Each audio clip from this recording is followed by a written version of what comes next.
할렐루야. 반갑습니다. 근데 표정들 별로 안 반가우시고 반갑습니다. 이렇게 멀리까지 오셔서 이곳에서 생활하시는 여러분들 뵐 때 참 대단하다는 생각도 들고 목회자로서 저희 교회가 이렇게 함께 선교 사역에 동역하는 선교사님들이 여러 지역에 계셔서 아프리카도 또 남미도 또 여러 곳을 이렇게 다녀보는데 이번에 우크라이나에 처음 왔어요. 처음 와서 우리 전도사님도 뵙고 또 우리 한재성 선교사님 제 친구면서 또 나상기 목사님과 함께 지금은 제가 이제 사역지를 좀 옮겨가지고 그렇지 않은데 처음 선교사로 나올 때 그 파송교회에 있었습니다. 그래서 여러 가지 좀 마음의 의미도 있고 그 우크라이나에 와서 보니까 여러분들의 역할이 굉장히 중요한 것 같고 또 여러분들의 그리스도인으로서의 삶이 우리 우크라이나 선교 사역에 귀하게 쓰임받을 수 있겠다는 생각이 듭니다. 그래서 말씀 전하는 이 일에 제가 요청을 받고 무슨 말씀을 좀 함께 나눌까 하다가 교회 본질이라는 제목을 가지고 함께 나누게 되었습니다. 우리 잠깐 기도하고 함께 말씀 보도록 하겠습니다.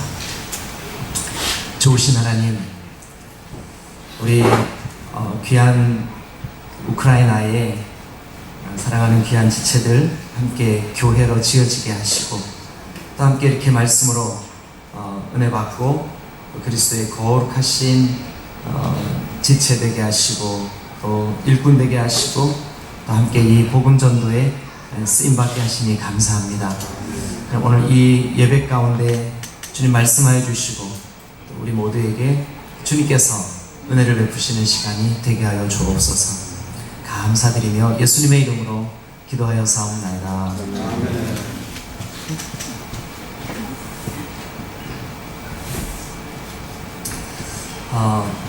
한 4, 5년쯤 전에 그 아프리카 잠비아에 저희 교회가 후원하는 선교사님이 계셔서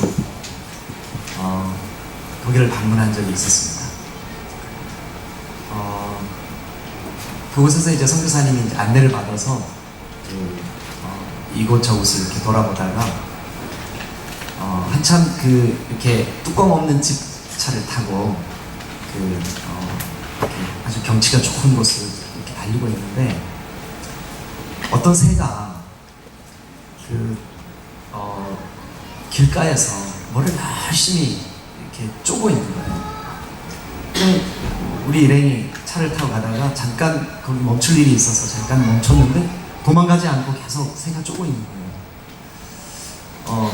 그랬더니 이제 선교사님이 목사님 저 새가 되게 독특한 새예요. 왜요? 그랬더니 그 새 이름이 뭐냐면 뱀잡이 독수리라는 거예요. 뱀잡이 독수리. 수리과라는 거예요. 그럼 수리 그러면 일단 느낌이 어때요? 굉장히 공격적이고 굉장히 날렵하고 또 이 공중을 날아다니는 새 중에 제왕 그럼 독수리 그러잖아요. 수리. 그런데 이름이 수리예요. 수리는 수리인데 어떤 수리냐? 뱀잡이 수리. 아무리 먼 곳에서 이렇게 비행을 하다가도 땅에 뱀이 지나가면 뱀이 기어가면 굉장히 빠른 속도로 쫙 내려와서 날카로운 발로 뱀을 탁 낚아채서 그것을 맛있게 먹고 그러는 그 새였어요. 마침 우리가 지나가는 길가에 먹이를 잡아가지고 얘가 먹고 있었어요. 그 선교사님이 뱀잡이 술이라고 저희들에게 알려주셨어요. 그러면서 선교사님이 이런 설명을 덧붙이시는 거예요. 뭐냐면 저 뱀잡이 수리가 하늘을 날 때는 어떤 것도 저 수리를 공격할 수 없지만 땅에 발이 딱 닿으면 바보같이 표범에게도 사자에게도 심지어는 별로 이렇게 힘이 세지 못한 큰 고양이까지도 수리를 잡아먹을 수 있다는 거예요. 아니 그렇게 그렇게 강력한 저 수리가 어떻게 그럴 수가 있습니까? 그랬더니 이렇게 설명을 덧붙이시더라고요. 저 뱀잡이 수리가 공중에서 굉장히 빠르고 날렵하고 강하고 발톱도 엄청 힘이 세고 한데 땅바닥에 그 다리를 딱 붙이면 자기가 난다는 것을 잊어버린다는 거예요. 특히 누군가가 자기를 딱 공격해 오면 다급한 마음에 날지를 못하고 어떻게 하냐면 그 짧은 발로 막 뛴다는 거예요. 여러분 한번 생각해 보세요. 두 다리로 아무리 부지런히 뛰어도 어떻게 될까요? 결국 표범이고 사자나 심지어 고양이까지도 그 아이를 잡아먹고 만다. 너무 바보 같지 않습니까? 그 강한 날개를 펼쳐서 날아버리면 그만인데 날지를 못하는 거예요. 그 순간 잊어버리는 거예요. 그 순간 자기가 난다는 사실을 망각하는 거예요. 그 순간 너무 바보 같아 보입니다. 여러분, 그리스도인, 교회, 예수의 사람들 어느 정도로 강력했는 줄 아십니까? 지금부터 100여 년 전 대한민국의 기독교 인구는 0.8%였습니다. 0.8%였습니다. 그런데 여러분 잘 아시다시피 3.1 운동이 벌어지던 그때에 민족을 대표했던 민족 대표는 33인 가운데 17명이 집사님, 장로님, 목사님이셨습니다. 어떻게 그럴 수 있을까요? 전 국민 가운데 기독교 인구가 0.8%밖에 안 되던 때에 민족의 중추적인 역할들을 누가 감당했었냐? 집사님, 장로님, 그리고 목회자님, 목사님들이 그 일들을 감당했습니다. 30년, 40년 전만 해도 기차를 타고 여행을 하다가 앞에 앉은 사람하고 인사를 나눕니다. 기차에서 홍익회 이렇게 부르막 끌면서 계란도 삶아서 팔고 뭐 그랬죠. 그러면 이제 그런 거 사서 먹으면서 기차를 이렇게 여행을 하면 그 기차를 탄 자리에서 옆에 가는 사람에게 아이고 안녕하세요, 반갑습니다. 어디까지 가세요? 어디에 사세요? 뭐 하시는 분이에요? 아, 저 교회 다녀요. 그러면 안심했습니다. 믿는 우리가 그랬다는 게 아니라 세상 사람들이, 불신자들이 교회 다닌대요. 예수님 믿는데요. 그러면 안심했습니다. 마음을 열었습니다. 나눠줬습니다. 근데 요즘은 어떤지 아세요, 여러분? 한국교회가 또 한국교회뿐만 아니라 세계에 흩어져 있는 이 디아스포라의 귀한 교회들이 자기가 술이라는 이 의식을 잃어버렸어요. 까먹었어요. 땅에 발붙이고 사느라고 부지런히 도망을 가는데 붕둥이를 꽂혀 세우고 뒤뚱거리는 모습이 너무 우스꽝스럽습니다. 교회가 교회답지 못해버렸어요. 교회가, 성도들이 성도로서의 강력한 하나님이 주시는 은혜와 성령의 거룩하신 이 능력들을 상실한 지 오래되고 말았습니다. 안타깝지만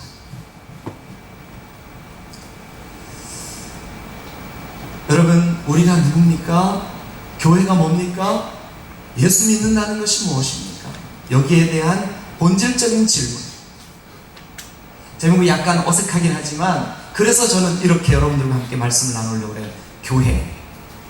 그 교회의 본질이 무엇일까? 여러분, 우리가 어떤 능력을 가지고 있고 우리 안에 어떤 거룩함이 있고 어떤 놀라움이 있고 우리가 가지고 있는 강력함이 있는데 우리가 그걸 모른다. 그러면 표본을 피해서 도망가는 수리 같은 거예요.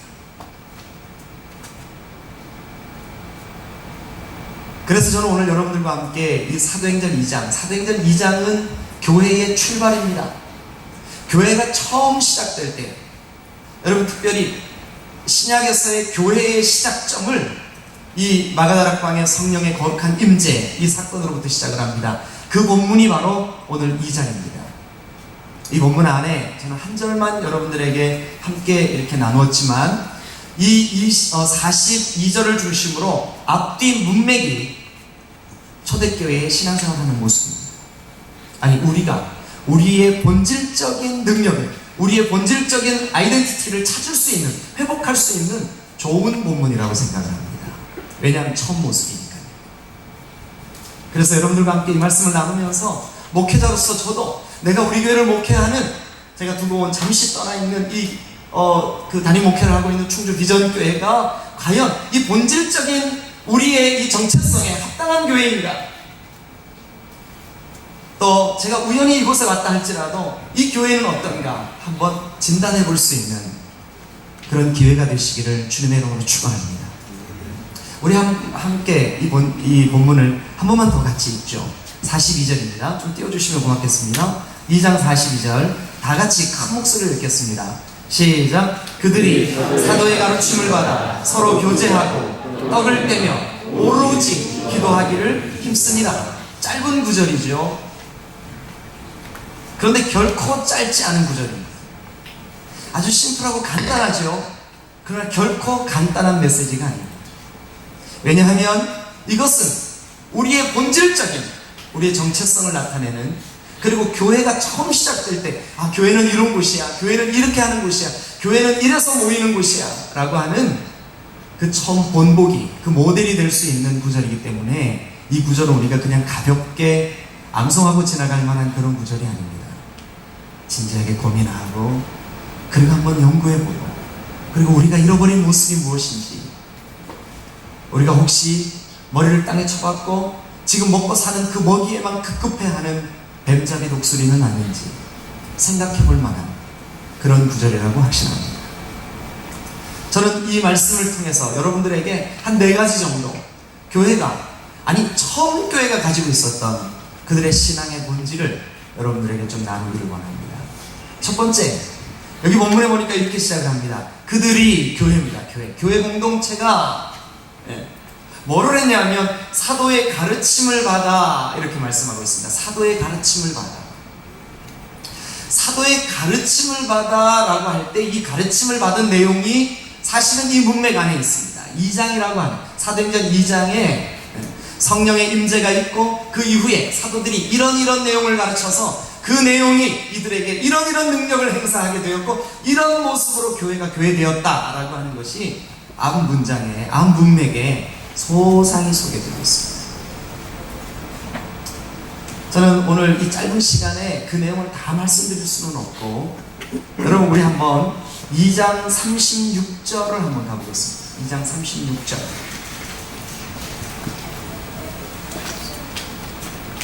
같이 한번 읽어보실까요? 여러분 성경을 펴셔서. 자, 2장 36절입니다. 같이 한번 읽겠습니다. 시작. 그런즉 이스라엘 온 집은 확실히 알지니 너희가 십자가에 못 박은 이 예수를 하나님이 주와 그리스도가 되게 하셨느니라. 이것은 2장 전체에 있는 사도들의 가르침을 한 구절로 요약해놨다고 할 수 있습니다. 그래서 여러분 여기 36절을 보면 너희가 좀 분명히 알아라, 너희가 좀 분명히 확신해라, 너희가 좀 이것을 기억해라. 너희 때문에, 너희로 인하여 너희의 죄 문제를 해결하려고, 여러분 인생이 안고 있는 가장 무서운 문제는 죄 문제입니다. 왜냐? 죄 때문에 죽음이 찾아왔기 때문입니다. 죄 때문에 지옥 가기 때문입니다. 죄 때문에 우리 영혼이 파괴되었기 때문입니다. 죄 때문에 우리는 죄인 되었기 때문입니다. 죄는 우리를 슬픈 운명으로 몰아넣었습니다. 죄는 우리의 영혼을 죽게 만들었습니다. 죄는 하나님과 우리를 단절시켰습니다. 그런데 여러분 여기 보니까 이렇게 되어 있습니다. 너희가 십자가에 못 박은 이 예수를, 너희가 십자가에 못 박은 이 예수를, 예수님이 왜 십자가에 못 박히셨습니까? 우리의 죄 문제 해결하십니다. 여러분 예수님이 십자가에 못 박히신 이유가 뭡니까? 우리 영혼 구원하시려고. 초대교회가 가르쳤던, 날마다 모일 때마다 사도들이 열심히 외쳤던 핵심 메시지가 뭔지 아십니까? 그리스도의 십자가. 여러분 십자가 때문에 우리는 살았습니다. 십자가 때문에 우리는 구원받았습니다. 십자가 때문에 우리는 하나님의 자녀가 되었습니다. 십자가에서 내 죄를 대신하여 감당하신 그 보배로운 피 때문에 우리는 오늘 여러분 강력한 하나님의 사람들이 되었습니다. 십자가, 사도들의 가르침의 핵심이었습니다. 그리고 그 다음 뭐라고 되어 있는 줄 아십니까? 하나님이 그 예수를, 우리 때문에 힘없이 죽으신 그 예수를, 우리 때문에 십자가를 지신 그 예수를 하나님이 우리의 주가 되게 하셨대요. 주가. 여러분들의 인생에는 누가 주인이십니까? 여기 와서 보니까 여러분들도 목장으로 되어 있네요. 제가 사역하고 있는 충주 비전교회도 목장 시스템으로 되어 있습니다. 청년들까지 포함하면 지금 24개 목장. 24개 목장은 다 선교지 이름으로 되어 있습니다. 제가 이번에 우크라이나 단기 선교를 간다니까 우크라이나 목장이, 그 목장 식구들은 14명밖에 안 됩니다. 작은 그룹, 소그룹이에요. 14명. 그 14명밖에 안 되는 이 목장 식구들이 제가 출발하는 날 뭐라고 얘기를 하냐면, 목사님이 비행기를 타고 충주에서 출발하는 그 순간부터 돌아오시는 날까지 우리가 순번을 짜서 교회를 떠나지 않고 계속 기도할 겁니다. 여러분, 우크라이나 목장이 하는 일이 뭐냐면, 우리 교회가 후원하고 있는, 교회가 후원하지만 우크라이나 목장이 한재성 선교사님과 그 가정, 그리고 그의 사역을 놓고 목장 모일 때마다 기도하고 헌금하고, 그 헌금을 교회에 이렇게 헌금하면 우리가, 교회가 이제 이렇게 전달해드리고, 이번에도 제가 올 때 사실은 제 경비의 대부분을 우크라이나 목장이 책임을 졌어요. 그런데 여러분, 그 우크라이나 목장이 그렇게 할 수 있었던 이유는 뭐냐면, 그들의 주인이 돈이 아닌, 그들의 주인이 세상 염려가 아닌, 그들의 주인이 그들이 가지고 있는 학문이나 그들의 삶의 어떤 분주함이 아닌, 그들의 주인이 우리를 위해 십자가에 죽으신 예수 그리스도가 주인이 되셨어요. 주인이 바뀌었다고요. 전에는 내가 주인이었고, 전에는 나의 철학이 주인이었고, 전에는 나의 가치관이 주인이었고, 그런데 이젠 주인이 바뀌었어요. 예수 믿는 게 뭡니까? 주인이 바뀌는 거예요. 그런데 오늘 여기 보니까 사도들의 가르침의 가장 중요한 내용, 십자가와 함께 그 십자가를 믿는 너희들은 그 예수가, 너 때문에 십자가를 지신 그 예수가 너의 주다. 여러분, 우리 기도할 때마다 주님 이렇게 기도합니다. 나의 왕이신 주님. 입술로는 그렇게 하기가 쉬운데 실제의 삶 속에서 혹시 뱀잡이 수리 독수리 같지 않으세요? 잊어버렸는데 내가 뭐를 해야 되는지를. 예수님이 주인이라는 사실을 잊어버립니다. 여러분들의 삶의 모든 영역이 예수가 주 되심을 날마다 고백해야 진정한 구원받은 그리스도인인 줄로 믿습니다. 사도의 가르침 중에 핵심 내용이 뭐냐면, 너에게 주는 네 자신이 아니라, 너의 고집이 아니라, 너의 철학이 아니라, 너의 학문이 아니라, 네가 가지고 있는 종교적인 열정이 아니라, 네가 가지고 있는 삶의 어떤 물질이 아니라, 너 때문에 십자가를 지신 예수가 너의 주인이다. 여러분, 그 가르침이 초대교회의 핵심 가르침이었어요. 그리고 거기 예수께서 보면 십자가에 못 박은 이 예수를 하나님이 주와 그리스도가 되게 하셨습니다. 주와 그리스도가 되게 하셨습니다. 다 설명드릴 수는 없지만 하나님이 우리를, 예수님을 우리의 그리스도가 되게 하셨대요. 구약 성경의 그리스도는 기름 부음 받은 자, 즉 메시아라고 하는 말이에요. 누구에게 기름을 부었습니까? 왕, 제사장, 선지자. 이것을 다 설명드리기에는 너무 이렇게 시간이 없기 때문에 그냥 왕 문제만 한번 생각해 보시죠. 여러분 자신의 인생 속에 누가 왕입니까? 여러분, 우리가 교회 내에서 또 제 삶에서, 우리 가정 안에서 예수님이 진짜 왕이십니다, 이게 분명하면 우리는 늘 꿇는 자세가 될 거예요. 무릎을 꿇을 거예요. 순복할 거예요. 나를 낮출 거예요. 왜냐하면 왕이시니까, 그분이. 네. 어떨 때 제가 교회에서, 저희 교회는 이렇게 충주라고 하는 좀 시골에 있습니다. 그렇지만 저희 교회 안에 성도들이 농사 짓는 분부터 대학 교수까지, 또 초등학교도 잘 못 나와서 글을 잘 못 읽는 분부터 PhD 박사 학위가 있는 분까지, 굉장히 다양해요. 근데 그 다양한 분들을 목회를 하면서 제 마음속에 끊임없이 질문하는 거 한 가지 있어요. 이 교회에 왕이 누구냐? 왕이라고 하는 히브리 말은 멜렉이라고 합니다. 멜렉은 뭐냐면 다스린다는 뜻입니다. 다스리는 자. 나를 누가 다스리고 있느냐? 여러분, 초대교회는 끊임없이 이 사도들의 가르침이 있었습니다. 예수께서 너를 다스리는 자가 되게 하셨다. 누가 그렇게 하셨습니까? 하나님이 그렇게 하셨습니다. 그래서 여기 36절은 이스라엘 온 집은 확실히 알아라. 너희가 십자가에 못 박은 그 십자가가 사도들의 가르침의 핵심 내용이었습니다. 그 십자가에 못 박은 예수를 하나님께서 주님이 되게 하셨고 너의 그리스도가 되게 하셔서 너를 통치하고 다스리는 분이 되게 하셨다. 이게 사도들의 가르침입니다. 돈이 우리를 멜렉하고 또 우리의 자아가, 우리의 고집이 나를 멜렉하면 끊임없이 갈등이, 아픔이 있고 고민하고. 여러분, 교회가 교회 될 수가 없습니다. 사도들의 가르침이 너무 분명합니다. 십자가다, 예수님의 주되심, 예수님의 그리스도이심.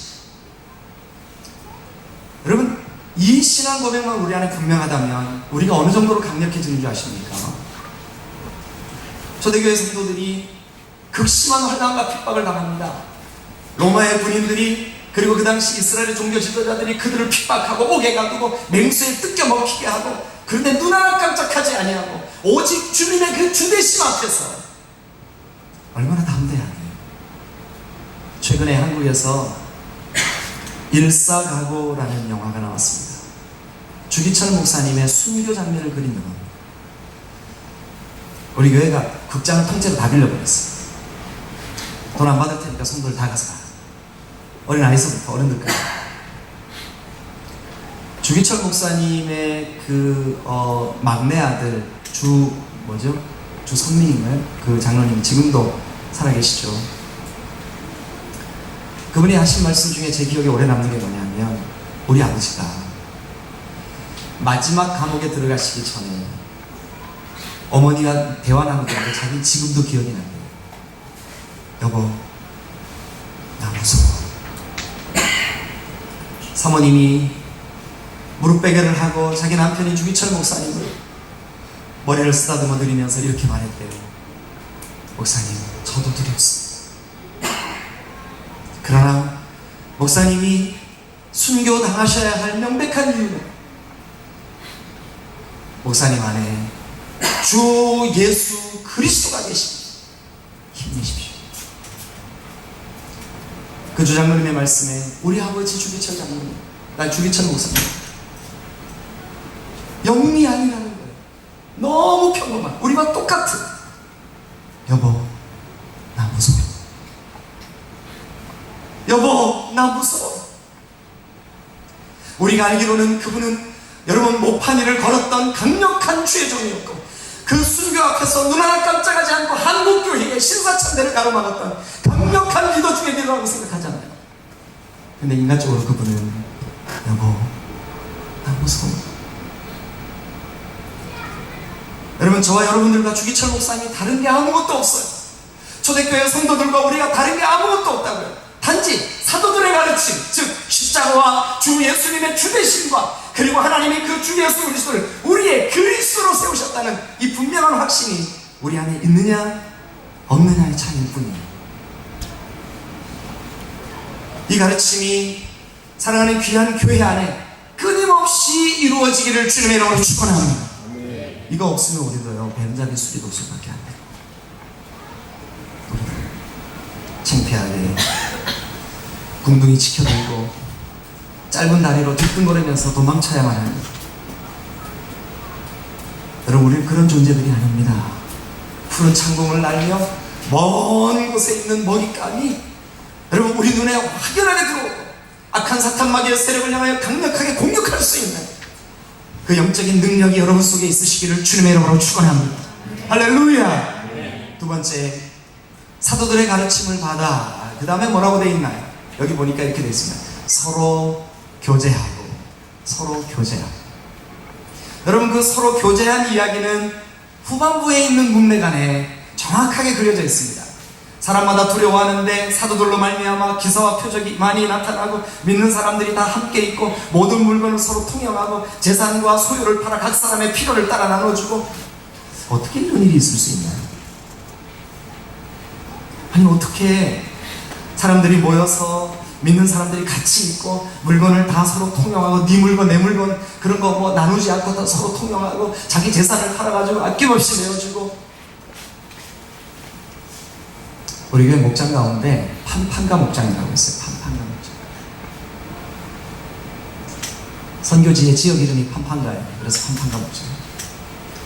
그 목장의 목자가 사업을 하시는 분인데 무슨 사업을 하냐면, 여러분 한국에 가면 왜 굉장히 큰 공장 같은 이런 공장인데 빔으로 공장 짓죠. 철빔으로. 근데 그 철빔을 제작하는 분이세요. 그래서 이번에도 그 SK에서 뭐 100몇십억짜리를 자기가 이렇게 따가지고 공사 시작하고 막 그러시는 분인데, 이분이 거래처를 만나야 되니까 거래처하고 이걸 뚫으려면 뭐를 해야 될까요, 여러분? 상식적으로 술을 마셔야 돼요. 술을 마셔요. 그래서 이제 이분이 교회에 대해서, 우리는 이제 목자 목녀들이 지금 한 40여 명 되는데 이 목자 목녀들이 투표를 해가지고 다음 목자 목녀를 세워요. 근데 이 두 내외분이 선출이 됐어요. 근데 이 남자분이 집사님이 이남수 집사님이라는 분인데 저에게 찾아왔어요. 목사님, 제가 아직 술을 못 끊었습니다. 제가 목자 될 자격이 없습니다. 그러시냐고. 그래서 제가 단둘이 마주 앉아가지고 성경을 펴놓고, 예수님이 집사님의 주 되심을 분명히 믿습니까? 저보다 나이도 많고 여러 가지로 생각을 하지만 저는 목사로서 이렇게 여쭙거든요. 근데 이런 부분들이 확실히 잘 안 돼 있더라고요. 집사님 바쁘시지만 저랑 같이 3일만 시간 내주세요. 그래서 제가 그분을 모시고 그 강남 금식기도원 거기에 둘이 올라갔어요. 그래서 숙소를 빌려 같이 자면서 내가 믿는 예수님을 소상히 소개했어요. 마지막 날 이분과 저희가 금식하면서 기도했는데 저에게 나 이제 예수님 믿겠습니다.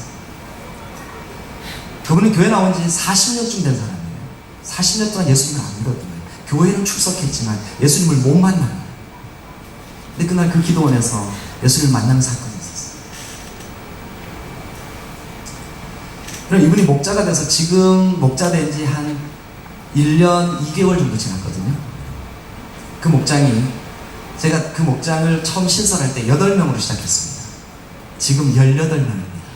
제가 돌아가면 분가해야 됩니다. 비결이 뭔지 아십니까? 예수님의 주되심이 여기에 딱 깨달아지니까 이 나에게 주신 물질도, 나에게 주신 시간도, 나에게 주신 재능도, 나에게 주신 모든 재원도 다 이게 누구 거라는 고백이 생기냐면 주님 거라는 고백이 생겨요.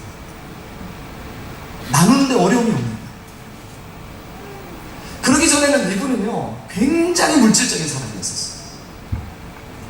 술 다 끊었어요. 완벽하게 끊었어요. 그 목장 안에서 영구원의 역사가 일어납니다. 사람들이 예수님을 믿습니다. 자기의 죄를 토해놓습니다. 생명의 역사가 일어납니다. 왜 그런 일들이 있을까요? 간단합니다. 그 목자가 주 예수 그리스도의 주 되심 가운데서 교제합니다. 그 교제가 얼마나 탁월하게 될까요? 그 교제가 얼마나 풍성해질까요? 그러니까 여러분 이렇게 되는 겁니다. 서로 교제하고. 이 목장은요 매주 목요일 저녁 시간은 완벽하게 다 떼어놓습니다. 퇴근하고 다 모입니다. 그리고 목장 모임이 시작되면 지난 주일날 들었던 말씀 가운데 은혜 받았던 거, 실패했던 거 같이 나누고 기도해주고 서로 선교지 위해서 기도하고, 그러다 보면 시간이 금방 지나요. 보통 12시, 12시 반에 끝나요. 굉장히 바쁜 사람들입니다.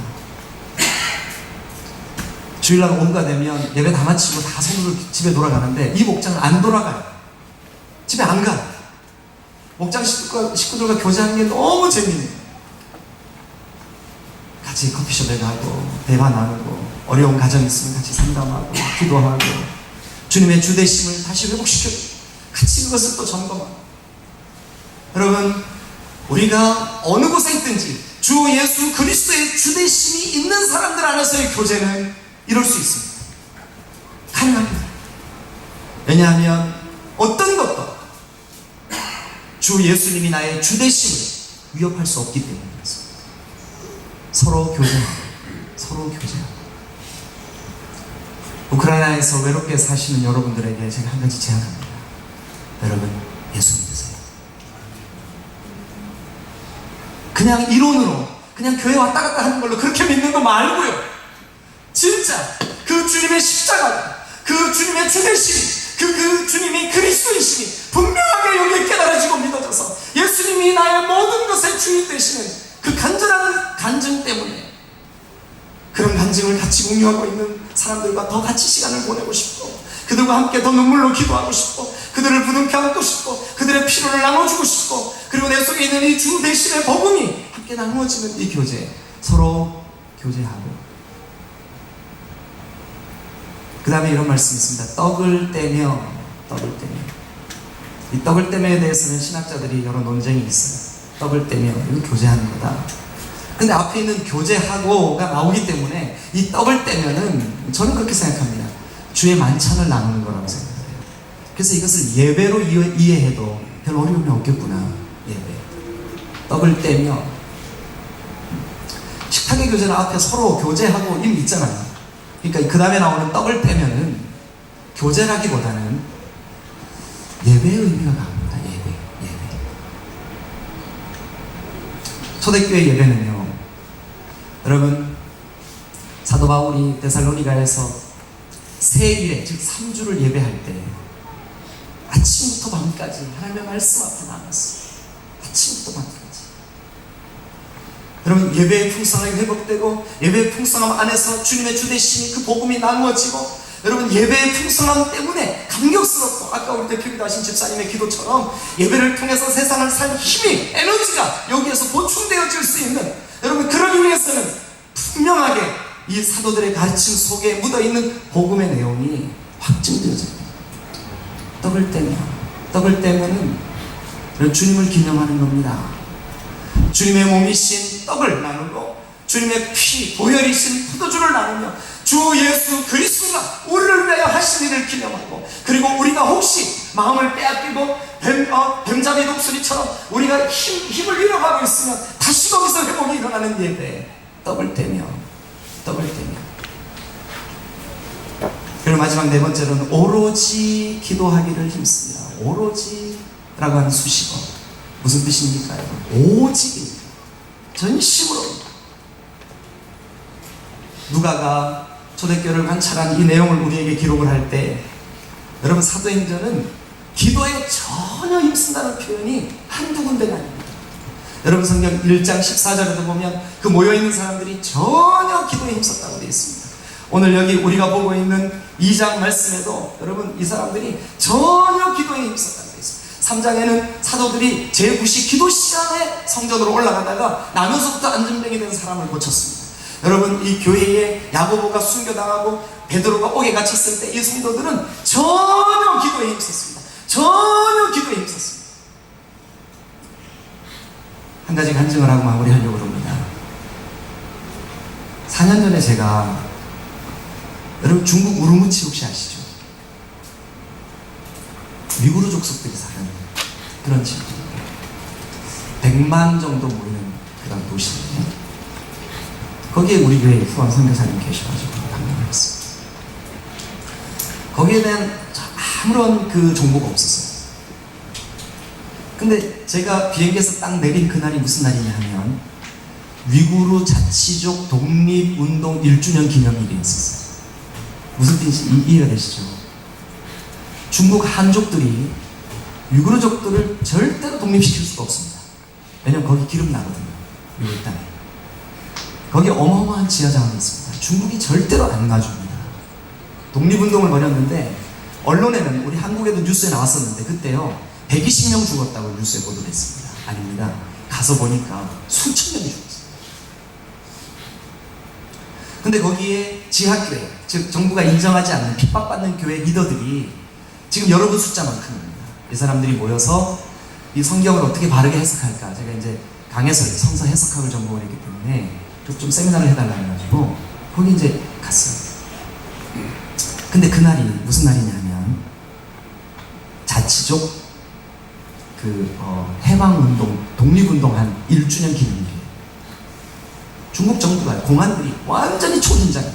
그 100만이 사는 도시에 큰 도로는 완전히 전부 다, 여러분 옛날에 우리 대학 다니고 할 때 왜 데모 진압하려고 최루탄 이렇게 장착되어 있는 버스 같은 거 있죠. 그런 게 차에 막 개 이렇게 셰퍼트 있잖아요. 송아지만한 개 있죠. 경찰들이 막 다 이렇게 끌고 도로마다 쫙 깔렸어요. 공항에 딱 내렸는데요. 막 무섭더라고요. 모르고 갔어요. 근데 제가 출발하는 그때부터 우르무치 목장과 그리고 중국 목장들이 한 3개 목장 정도가 릴레이로 돌아가면서 금식하면서 저를 위해서 기도했어요. 그날 무슨 일이 벌어졌냐면 제가 이제 강의를 해야 될 시간이 됐는데 그 빌딩 한 오피스 이렇게 여기 한 4분의 1 정도 되는 데를 미리 빌려놨어요. 거기로 모여라. 왜냐하면 막 여러 지역에서 와야 되는데 이게 응집되는 것을 보면 바로 타켓이 되니까. 그래서 거기로 한 사람씩 들어오게 돼 있었어요. 그리고 그 빌딩으로 들어가려고 해요. 근데 세상에 경찰들이요, 공안들이요, 첨단의 장비를 갖다 놓고 우리를 검문 검색을 하고 있는 거예요. 근데 제 가방 속에 이 사람들에게 가르칠 교환, 노트, 성경 다 들어있었어요. 걸리면 저만 추방되면 괜찮은데 무슨 문제가 생기냐 하면 선교사님, 그리고 선교사님들이 스텝으로 같이 동역하고 있는 현지인들, 굉장히 심각한 상황이었어요. 근데 그 시간에 충주에서는 우리 교회 성도들이 돌아가면서 릴레이로 계속 기도하고 있었어요. 계속 기도하고 있어요. 제가 그 건물에 가려고 한 제 아내랑 같이 갔거든요. 그리고 우리 집사람이, 내가 그랬어요. 민주 여보, 내 앞에서 죽더라도 나보다 먼저 죽어. 내 앞에서. 근데 세상에 저희 아내의 핸드백까지 다 뒤집어 놓죠. 제가 가지고 있는 가방, 이제 이렇게 바퀴 달린 가방을 끌고 갔거든요. 근데 제 순서가 딱 됐는데 갑자기, 제가 중국말을 잘 못하니까 무슨 말인지 못 알아듣죠. 근데 어디에서 무전이 막 오는 거예요, 무전이. 근데 그 건물을 지키고 있던, 검문 검색대에 있던 사람들이 한꺼번에 쫙 빠져나가는 거예요. 알고 봤더니 다른 지역에서 데모가 일어났어요. 그래가지고 그 병력들이 쫙 빠져나가요. 근데 그 다음 순서가, 검문 검색 받아야 되는 다음 순서가 누구냐? 저였어요. 근데 갑자기 쫙 빠져나가니까 저는 웃으면서 다 싹 들어갔습니다. 들어갔더니 이미 다 모여가지고 기다리고 있더라고요. 여러분, 우리가 기록되어 있는 이 성경을 볼 때 이것은 이론이 아닙니다.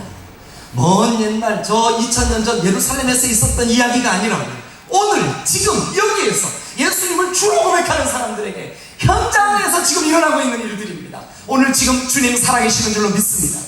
우리가 이 주님 앞에 오로지 기도하기를 힘쓸 때 주의 성령은 지금 여기서도 역사하실 줄로 믿습니다. 저는 오늘 이 말씀을 여러분들에게 마무리를 하면서, 여러분, 우리도 예수님을 주로 고백하고 예수님의 그리스도이심을 우리가 마음으로 믿으십시다. 그리고 이 교회 안에 가르침의 온전한 내용은, 사도들의 가르침은 주님의 주되심, 주님의 십자가, 주님의 부활, 주님의 그 그리스도이심. 그래서 우리가 그 사실을 믿을 때 우리 안에 어떤 역사가 일어나고, 어떤 강력한 교제가 형성되고, 어떤 예배의 감격이 이루어지고, 어떤 성령의 일하심을 우리가 간증하게 될지 기대하십시다. 우리는 뱀잡이 독수리가 아니에요. 우리의 정체성은 창공을 나는 강력한 성령의 사람들인 줄로 믿습니다. 우리의 주님은 구주 예수 그리스도, 죽음을 이기시고 살아나셔서 지금 우리 가운데 함께 거하시는 예수님이 바로 우리의 주님이신 줄로 믿습니다.